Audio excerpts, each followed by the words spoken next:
To get the most out of this video, grab some notes, watch carefully, and implement these into the next run that you go on.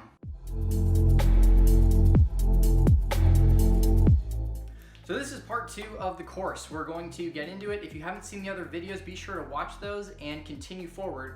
Watch until the end of this video so you understand how to go to part 3 and actually implement some real workouts. If you are brand new to running, make sure your running shoes have no more than 200 miles on them. You should replace your shoes every 150 to 200 miles. Some people can disagree with me, but that's what I go by. That's what's worked well for me, and I am injury free. So make these exercises your own. Implement these with other dynamic stretches that you like to do, all right?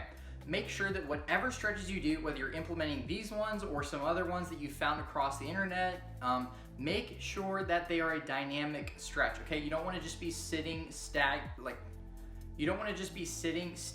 on the ground and not be moving. You need to have some movement with all of the stretches that you do. When you're done running, make sure that the stretches you do are static. You want to sit on the ground, put right leg out, do the butterfly stretch, do some cool down stretches, anything that your body is telling you to do.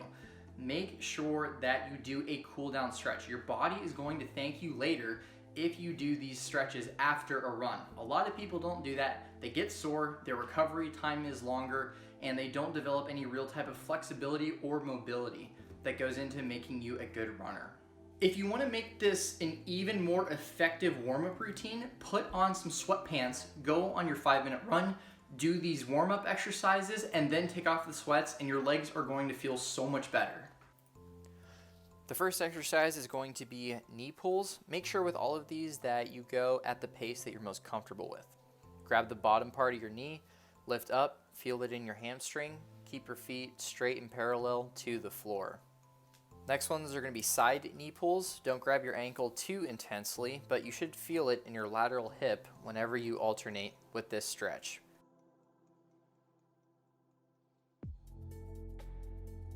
The next one is going to be flamingos. As you can tell, I need to work on my knee flexibility, but ideally you want to keep your knee completely straight.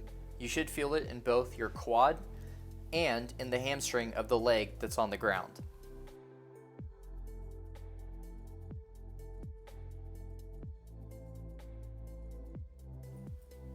Okay, the next one is called Frankenstein Kicks. Keep your legs as straight as you can. Again, as you can tell, I need to work on my flexibility, so that's why both my knees are bent, but you should be feeling it again in your quad and your hamstring. The next ones are going to be alternating lunges. Get nice and deep on these stretches. Again, there's no rush to complete these.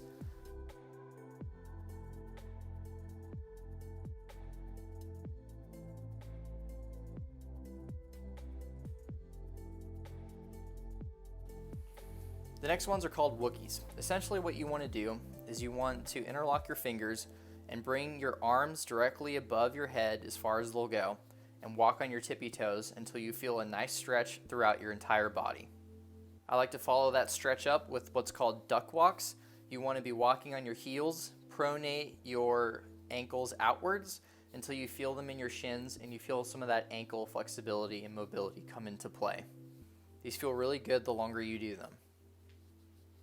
This next one a lot of soccer players like to do to really get those quads woken up.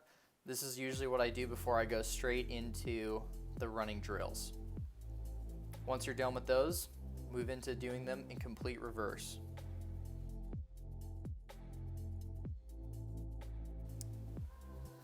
These next ones are called A steps. Notice how I'm dorsiflexing my ankles and my knees are coming up high, but I'm still maintaining a 90-degree bend between my quad and my knee. To begin the A step and the A skip, make sure that you're always maintaining this type of posture. 90-degree bend, dorsiflexing the Achilles heel. Do not keep your foot completely straight. I'm showing you in pretty slow motion right here. As you get better, you want to eventually move up to this tempo, but the form is more important. Be sure that your elbows are kept at a 90-degree bend the entire time. You know you're doing these drills right when your head is barely moving. You should, in theory, be able to rest a bowl upside down on your head and it shouldn't move. Notice how little my head bobs up and down and left to right when I do these drills.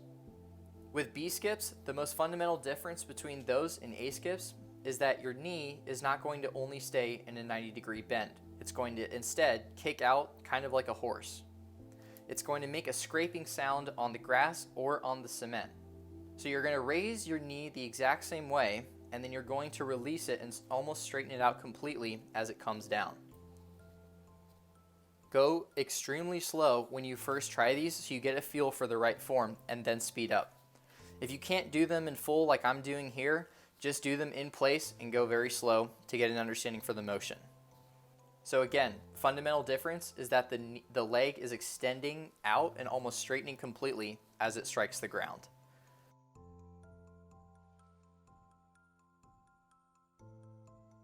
I like to finish up my warm-up with some high knees and butt kickers.